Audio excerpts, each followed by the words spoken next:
حلمت ألخص دنيتي في سطرين، لكن الحقيقة في ناس حياتها بتتضرب في اتنين. في ناس بيوقفوا ويقدروا فيه اللي مش قادرين، ما ماتوش صحيح واتكسروا لكن بيتهم في حاجات تموت وتشوف عينينا هواي، وبنرضى غصب عننا ببدايل.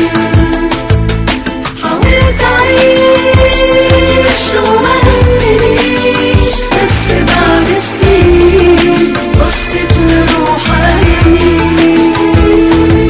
في حاجات تموت وتشوف عينينا هواي، وبنرضى غصب عننا ببدايل.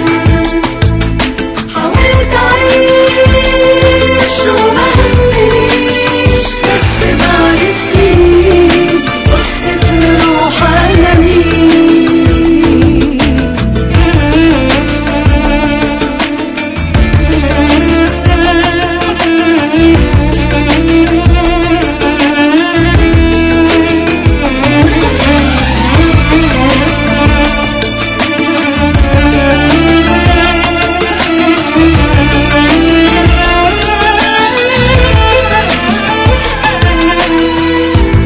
أنا ليه بجري فوق طاقتي وليه في سباقين؟ معقولة في إنسان طبيعي يتقسم نصين؟ للدرجة دي الدنيا بتغير وتفرق ناس نفس